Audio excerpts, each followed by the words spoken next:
नवरात्रि के 8वें दिन सुनिए माता महागौरी की कथा। राधे राधे मित्रों, जय माता दी। या देवी सर्वभूतेषु मां महागौरी रूपेण संस्थिता, नमस्तस्यै नमस्तस्यै नमस्तस्यै नमो नमः। जय माता दी। आइए श्रवण करती हैं माता महागौरी की कथा।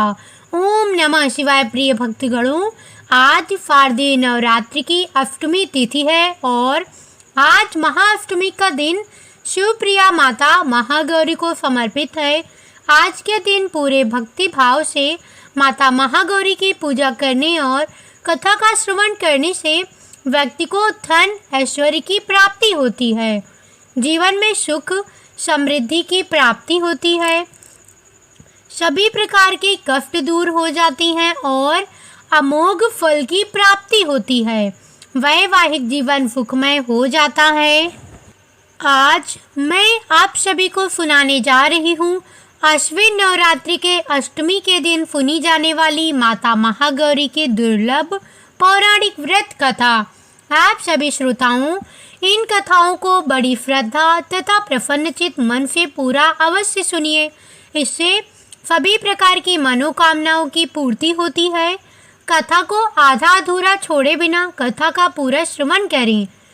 तो आइए माता रानी का ध्यान करते हुए और माता रानी की जयकारा लगाते हुए श्रवण करती हैं।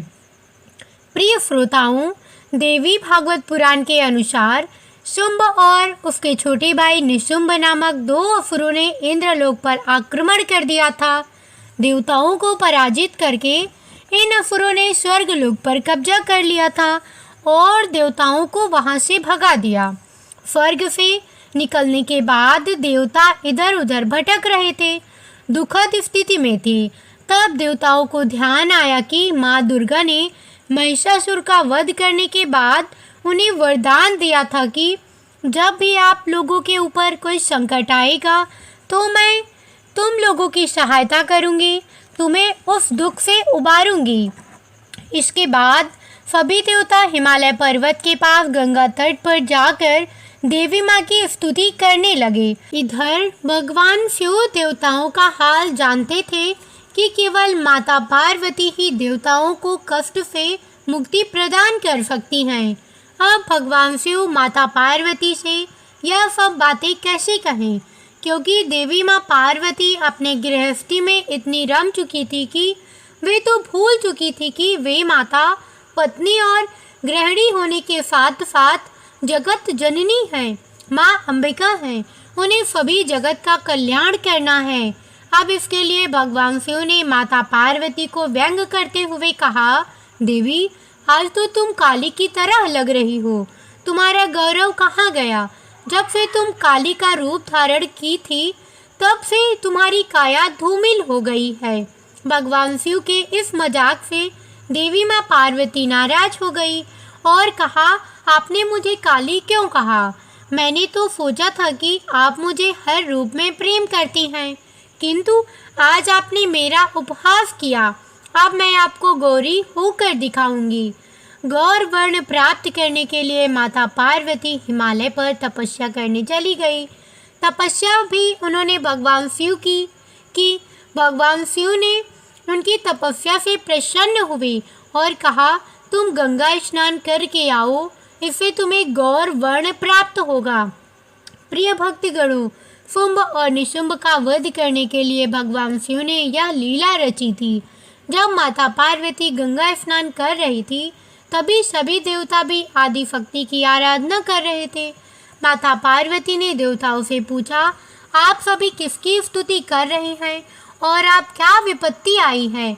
माता पार्वती के पूछने पर देवताओं ने शुंभ और निशुंभ के बारे में बताया कि असुरों ने देवताओं को पराजित करके स्वर्गलोक पर कब्जा कर लिया है और तब से सभी देवता भटक रहे हैं। अब गंगा स्नान के दौरान माता पार्वती को गौर वर्ण प्राप्त हुआ और उनकी शरीर से एक श्याम वर्ण की देवी प्रकट हुई, जैसे कौशिकी देवी कहा गया। कौशिकी देवी के प्रकट होने के बाद उन्होंने माता पार्वती को प्रणाम किया और देवताओं को उनकी रक्षा का आश्वासन दिया। अब माता पार्वती की आज्ञा अनुसार माता कौशिकी हिमालय के रमणीय क्षेत्र में चली गई और वहां उन्होंने शुंभ और निशुंभ को युद्ध के लिए ललकारा। देवी कौशिकी ने शुंभ और निशुंभ समेत उसकी पूरी सेना का अंत कर दिया। शुंभ और निशुंभ असुरों का अंत करने के बाद भगवान शिव ने माता पार्वती को समझाते हुए कहा कि उन्हें काली कहकर व्यंग करने के पीछे का मकसद देवी कौशिकी का जन्म था, ताकि वह देवताओं की मदद कर सके और उन्हें फिर से स्वर्गलोक की प्राप्ति हो सके। बिना इस व्यंग के शुंभ और निशुंभ का वध करना संभव नहीं था। इस तरह माता पार्वती के शरीर से प्रकट होने के कारण देवी कौशिकी उनकी पुत्री कहलाई।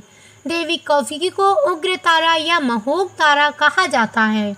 वही अन्य कथा के अनुसार माँ महागौरी ने देवी पार्वती रूप में भगवान शिव को पति के रूप में प्राप्त करने के लिए तपस्या की थी। एक बार भगवान भोलेनाथ ने पार्वती जी को देखकर कुछ कह दिया, जिससे देवी का मन आहत हुआ और माता पार्वती तपस्या में लीन हो गई। इस प्रकार वर्षों तक कठोर तपस्या करने पर माँ पार्वती जी नहीं आती हैं, तो पार्वती जी को खोजते हुए भगवान शिव जी उनके पास पहुँचते हैं और वहाँ पहुँचते ही देवी माँ पार्वती को देखकर आश्चर्यचकित रह जाती हैं। पार्वती जी का रंग अत्यंत ओजपूर्ण होता है।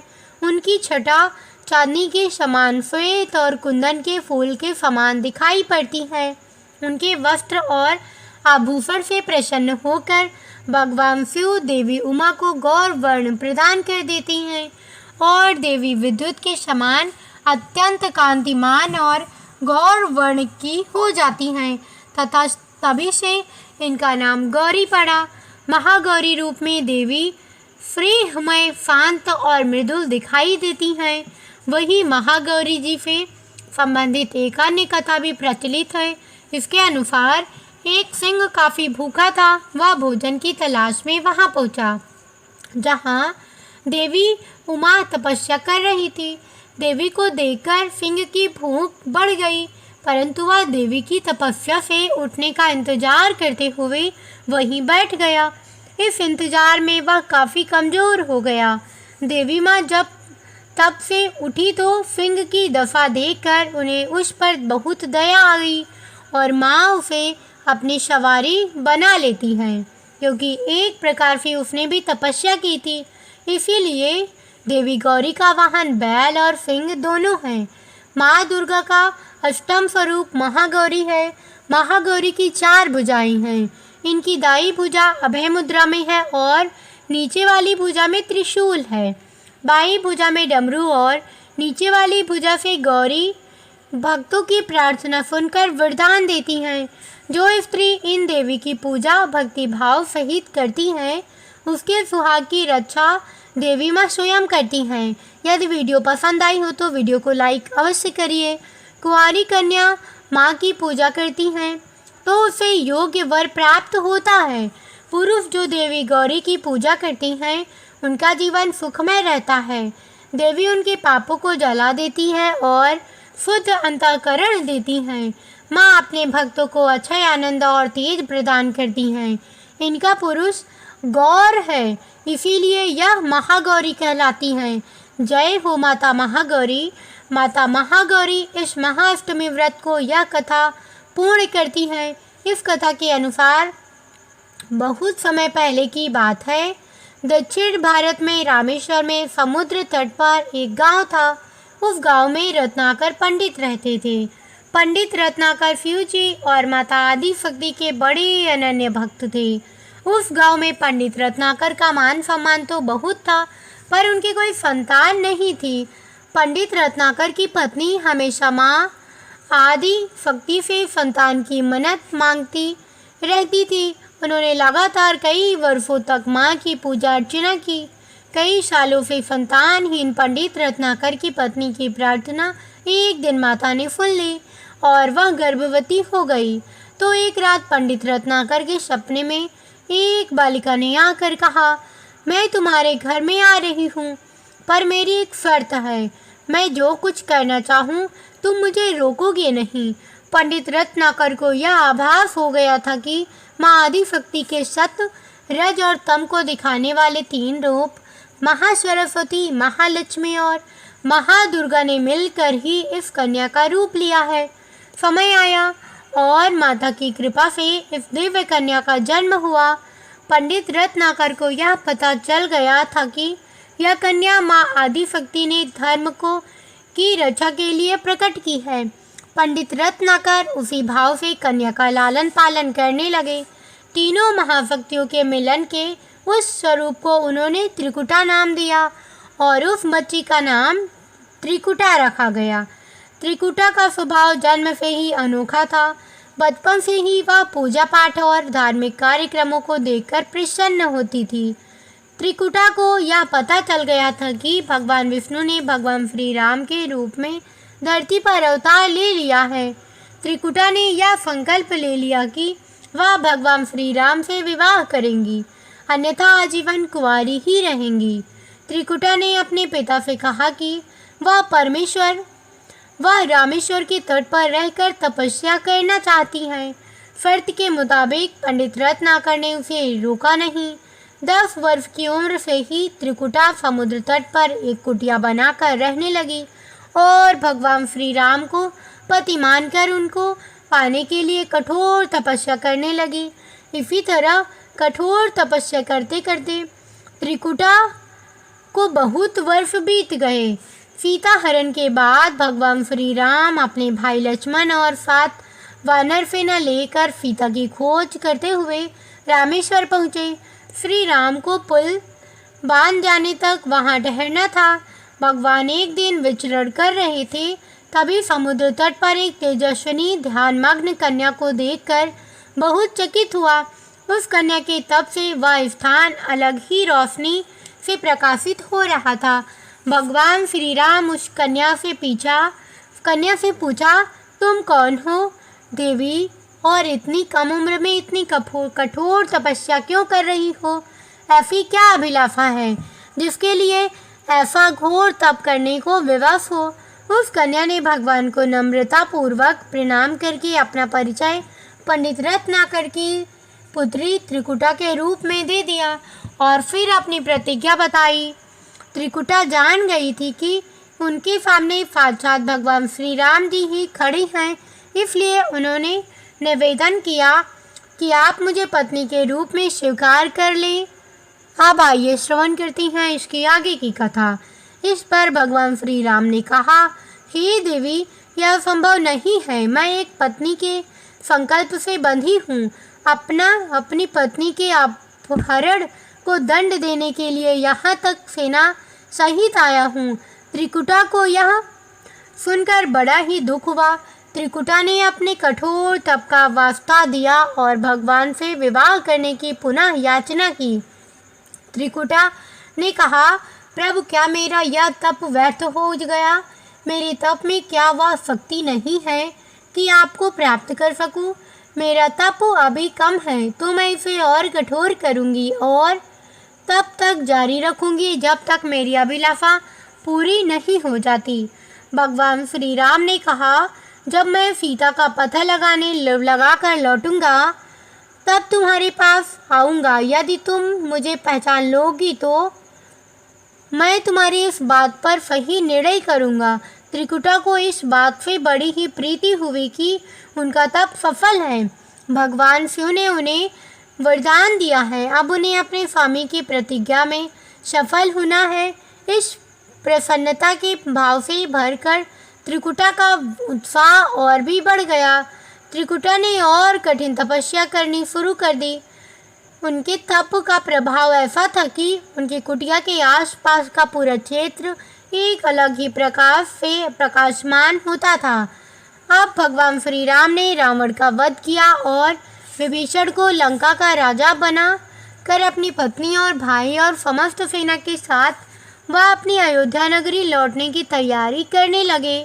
भगवान श्री राम जी लंका विजय के बाद पुष्पक विमान पर सवार होकर लौट रहे थे। उन्हें त्रिकुटा का दिया हुआ अपना वचन भी पूरा करना था। रामेश्वर के तट पर पहुंचते ही भगवान श्री राम ने विमान रुकवा दिया। सभी आश्चर्य में पड़ गए। तो प्रभु ने उन्हें कुछ पल की प्रतीक्षा करने को कहा। इसके बाद वह अकेले ही चल पड़े। सारी सेना भगवान की आज्ञा अनुसार वहीं ठहरकर उनकी प्रतीक्षा करने लगे। भगवान श्री राम ने एक बूढ़े ब्राह्मण का भेष धारण कर लिया और देवी त्रिकुटा के पास पहुँचे। प्रभु उनके साथ थोड़ी देर तक रुके, पर त्रिकुटा उन्हें पहचान ना सकी।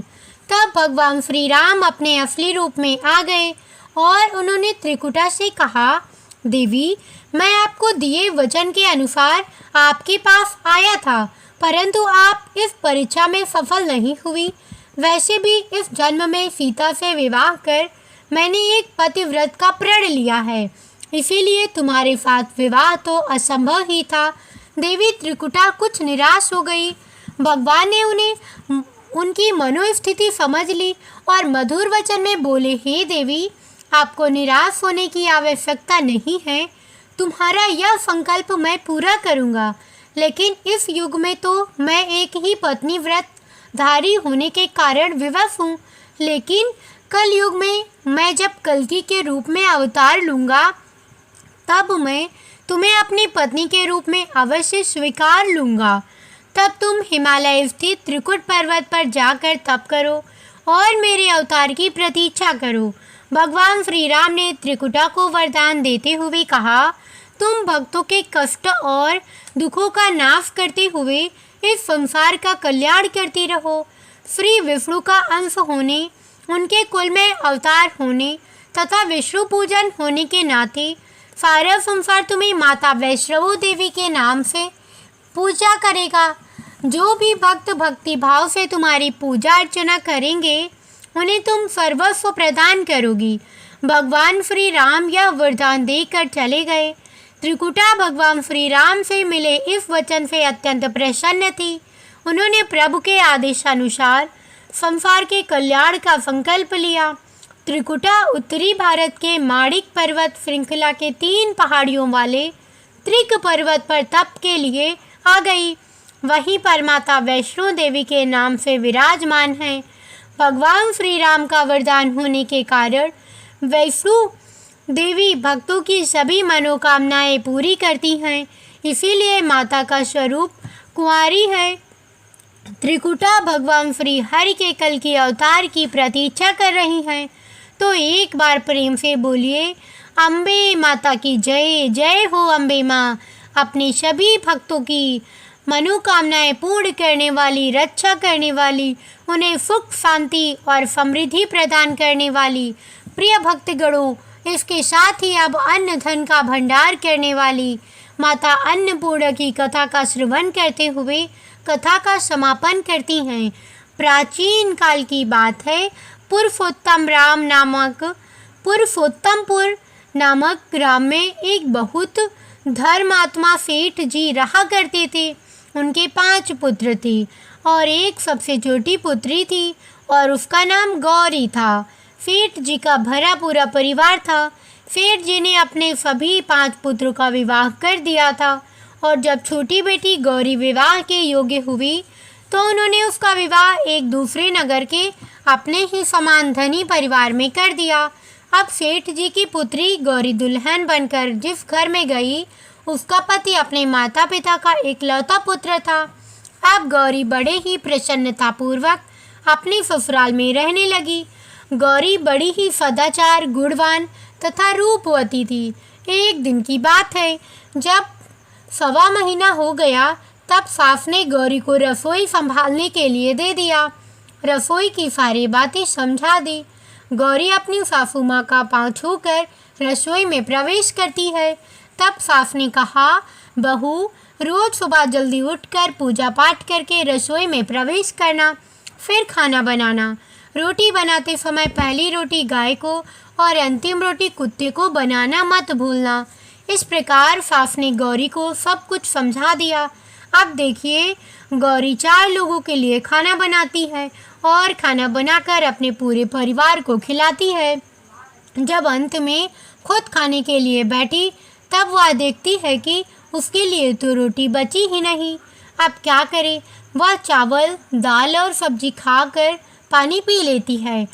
अब जब शाम होती है तब गौरी ने सुबह से ज़्यादा आटा लगाया और रोटी सब्जी बनाकर रख देती है। जब रात्रि में सब लोग खा लेती हैं तो फिर जब गौरी खाने के लिए बैठी और रोटी का डब्बा खोलती है तो इसमें एक भी रोटी नहीं थी। यह देखकर उसे बड़ा ही आश्चर्य होता है कि उसने तो सुबह से भी ज़्यादा आटा लगाया था, लेकिन रोटियां बची ही नहीं। अब वह सिर्फ सब्जी खाकर पानी पीकर सो जाती है। अगले दिन फिर उसने कल से 2 गुना आटा ज़्यादा लगाया और रोटियां बनाई, लेकिन फिर से उसे रोटी नहीं मिली। सभी रोटियां खत्म हो गई थी। अब उस दिन भी आधे पेट खाना खाकर ही उसे रहना पड़ा। इसी प्रकार गौरी चाहे जितना भी आटा लगाती, रोटियां उसके लिए नहीं बचती। यह हर रोज का काम हो गया था। वह सोचने लगी, आखिर कौन नहीं चाहता कि मैं रोटियां नहीं खाऊं, मेरा पेट ना भरे।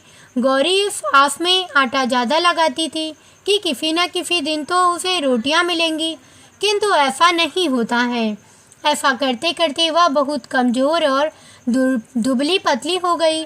प्रिय भक्तगणों, ऐसे ही एक दिन की बात है, जब गौरी रसोई में सब्जियां काट रही थी तो गलती से चाकू से उसका हाथ कट जाता है और वह रोटियां नहीं बना पाती। तो उसकी सास ने कहा, बहू रहने दो, आज मैं रोटियां बना देती हूँ।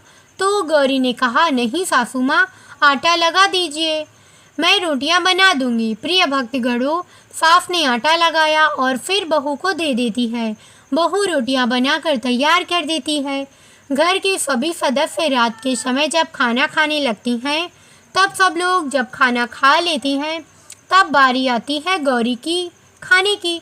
तो वह बहुत दुखी मन से खाना खाने बैठती है। वह सोचती है, आज तो सासू माँ ने आटा गूँथा है, वो भी बहुत कम, आज तो मेरे लिए रोटियां बची ही नहीं होंगी। यह सोचकर बहू मन ही मन बहुत दुखी होती है। किंतु जब वह रोटी के डब्बे को खोलती है तो उसने देखा कि उसमें 4-5 रोटियां पड़ी हैं। यह देखकर वह बहुत खुश होती है। अब क्या था, ऐसी ही 7 दिनों तक बहू की सास ने आटा गूँथा और बहू रोटियां बनाती थी और बहू को रोज रोटियां मिलने लगी। इन 7 दिन बहू ने भरपेट खाना खाया। जब 8वां दिन आ गया था तब सासू ने कहा, गौरी, क्या मैं आज आटा गूँथ दूँ या फिर तुम आटा गूँथ लोगी? गौरी ने कहा, नहीं सासू माँ, मेरा हाथ ठीक हो गया है, मैं आटा गूँथ दूंगी। प्रिय भक्तगणों, उस दिन गौरी ने आटा गूँथा और रोटियां बनाई, सबको खाना प्रेम पूर्वक खिलाया। जब उसके खाने की बारी आई तब उसने देखा कि रोटी के डब्बे में तो रोटी ही नहीं है, पूरा रोटी खत्म हो गई है। यह देखकर गौरी बहुत ही आश्चर्य में पड़ जाती है। वे सोचती हैं, जब तक सासू माँ ने आटा गूँथा था तब तक तो मुझे रोटियां मिलती थी, लेकिन जब से मैं आटा गूँथने लगी तो मुझे रोटियां ही नहीं मिलती, जबकि सासू माँ मुझसे बहुत ही कम आटा गूँथती थी। इसके बाद भी पूरा परिवार उसमें खा लिया करता था। ऐसी क्या बात है? यह सारी बातें सोचकर गौरी बहुत ही परेशान हो जाती है और दिन भर दुखी रहती है। एक दिन की बात है, गौरी के पति ने गौरी से पूछा, गौरी, तुम इतना उदास क्यों रहती हो? इतना सारा धन संपत्ति तुम्हारे ही तो है, तुम्हें रोकने टोकने वाला कोई नहीं है, तुम अपने मन से अपने पसंद का भोजन बनाकर खा सकती हो, तुम दिन पर दिन इतनी कमज़ोर कैसी होती जा रही हो? गौरी ने लाज और संकोच से अपने पति को कुछ नहीं बताया। तब उसके पति ने सोचा कि शायद उसकी पत्नी को उसके माता पिता की याद आ रही है, इसलिए अगले दिन गौरी का पति अपने माता पिता से कहता है कि पिताजी, मुझे लगता है कि गौरी को उसके माता पिता की याद आ रही है, मैं उसे उसके मायके ले जाकर सबसे मिलवा लाता हूँ। अब आइए आगे की कथा श्रवण करती हैं। अपने बेटी की बात सुनकर गौरी के सास ससुर तैयार हो जाती हैं और उसे जाने की अनुमति दे देती हैं और कहती हैं, बेटा, यदि बहू को अपने माता पिता से मिलकर प्रसन्नता होती है तो अवश्य ही तुम उसे उसके मायके ले जाओ।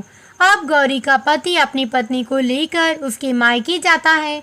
दामाद और बेटी को देखकर उनका बहुत ही आभा भगत होती है तरह तरह के व्यंजन बनाए जाते हैं, खिलाए जाते हैं और बहुत सेवा सत्कार होता है। उसी दिन रात में समय मिलने पर गौरी की माँ ने अपनी बेटी को कोने में ले जाकर पूछा, पुत्री तुम इतनी दुबली पतली कैसी हो गई हो? तुम बहुत ही कमज़ोर दिख रही हो। क्या बात है, तुम्हें कौन सी बातें खा जाती हैं? क्या तुम्हारे ससुराल वाले बहुत चिंता कराती हैं, तुम्हें दुख देती हैं? ऐसी कौन सी बात है जिससे तुम्हारी यह दशा हो गई है? अपनी माँ की बातें सुनकर गौरी अपनी सारी परेशानी, सारी चिंताएं सब कुछ बताती है। अपनी बेटी की बात सुनकर गौरी की माँ ने कहा, बेटी हमें लगता है माँ अन्नपूर्णा तुमसे नाराज हो गई है। इस विषय में तो मैं कुछ नहीं कर सकती, लेकिन तुम्हारे ससुराल में हमारा बोलने का कोई अधिकार नहीं है। इसीलिए मैं तो कहूँगी कि तुम यहाँ से जाने के बाद इस विषय में अपनी सास और ससुर से बात करना, वही कुछ हल बताएंगे और तुम्हारी समस्या का समाधान होगा। बेटी, माँ अन्नपूर्णा जिससे नाराज होती है उसके साथ ऐसा ही होता है। अब अपनी माँ की बातें सुनकर गौरी निश्चय करती है कि वह सारी बातें अपनी सासू माँ से कहेगी। अब जब सुबह का समय होता है तो गौरी अपने माता पिता से विदाई लेकर अपने ससुराल आ जाती है। ससुराल आने के बाद वह अपने सास ससुर और पति से सारी बातें कह सुनाती है। वह कहती है, माँ जी, जब से मैंने रसोई संभाला है और खाना बनाती हूँ तब से मुझे एक दिन भी रोटियाँ नहीं बचती। मैं बिना खाए ही सो जाती हूँ। कभी कभी तो पानी पीकर सो जाती हूँ और कभी कभी चावल सब्जी खाती हूँ। रोटी तो मुझे मिलती ही नहीं है। और माँ जी, आपको याद है मेरा हाथ कटा था, तब आप उस समय आटा गूँथा करती थी और वह भी बहुत कम मात्रा में। फिर भी मुझे रोटियाँ बचा करती थी और मैं भर पेट खाना खाती थी। लेकिन जब तक मेरे हाथ का घाव ठीक हो गया तब से मैं फिर से आटा गूँथने लगी और रोटियां बनाने लगी। अब मुझे फिर से रोटियां नहीं बचती, मैं आधे पेट ही खाना खाती हूँ। अपनी बहू की बातें सुनकर सास को सब कुछ समझ में आ गया। उसने कहा, बहू, यह शायद मेरी ही गलती है। मैंने तुम्हें सब कुछ बताया, सब कुछ सिखाया, लेकिन एक बात तो बताना भूल ही गई। ऐसा कहकर सास अपनी बहू का हाथ पकड़कर रसोई में ले जाती है। एक परात में आटा निकालकर उस आटे को अच्छे से गूँथती है। गूँथने के बाद उस गुथे हुए आटे पर अपनी उंगलियों के 5 निशान छाप लगा देती है और कहती है, बहू, यह माँ अन्नपूर्णा का छाप होता है, उनका चिन्ह माना जाता है। आटा लगाने के बाद कोई भी स्त्री इस तरह छाप लगाती है तो उसके घर में बरकत होती है। इसका अर्थ यह है कि माँ अन्नपूर्णा की कृपा सभी परिवार वालों पर बरसे और कोई भी सदस्य भूखे पेट ना सोए। बहू, मैं तुम्हें ऐसा बताना भूल गई। आज से तुम आटा लगाते वक्त आटे पर अपनी 5 उंगलियों का छाप छोड़ देना और माँ अन्नपूर्णा तुम्हारे ऊपर अवश्य ही कृपा करेंगी। तुम कभी खाली पेट या भूखे पेट नहीं सोओगी। यह बरकत का चिन्ह होता है। अब अपनी सासू माँ की बात सुनकर बहू हर रोज आटा गूँथती और फिर उस पर अपनी 5 उंगलियों की छाप छोड़ देती और फिर रोटियाँ बनाती। अब बहू को भी हर रोज रोटियाँ मिलने लगी। वह पेट भर भोजन करने लगी और स्वस्थ भी हो गई। माँ अन्नपूर्णा की कृपा उस पर बरसने लगी। उसके हाथ में माँ अन्नपूर्णा का वास हो गया। घर पर कोई भी सदस्य भूखा नहीं रहता और जो कोई मेहमान आता या कोई भी भिक्षुक आता उसे भी वह खाना खिलाकर ही घर से विदा करती। इस प्रकार बहू के ऐसे करने से उसके घर में बरकत होने लगी, अन्न की वर्षा होने लगी। प्रिय भक्तगणों, आटे को गूँथकर उस पर 5 उंगलियां का छाप लगाना हमारी पुरानी परंपरा है। यह माँ लक्ष्मी और अन्नपूर्णा का चिन्ह माना जाता है। ऐसा करने से माता अन्नपूर्णा सदा प्रसन्न रहती हैं और घर वालों पर अपनी कृपा दृष्टि बनाए रखती हैं। घर का कोई भी सदस्य भूखे पेट नहीं सोता। हमारे पूर्वजों से लेकर अब तक यह परंपरा चली आ रही है। सभी माताएं बहनें अपने 5 उंगलियों की छाप आटे पर अवश्य ही लगाती हैं और माँ अन्नपूर्णा से प्रार्थना करती हैं कि सबका पेट भरना, सबका कल्याण करना और घर में अन्न धन की वर्षा करना। ओम नमः शिवाय। जय माता दी। यह थी संपूर्ण महागौरी की कथा। कैसी लगी कमेंट करके अवश्य बताइएगा। मिलती हूँ अगली ही वीडियो के साथ, ऐसी ही धार्मिक वीडियो के साथ। कमेंट में जय महागौरी ओम नमः शिवाय अवश्य लिखिएगा। तब तक के लिए जय बजरंगबली। राम राम।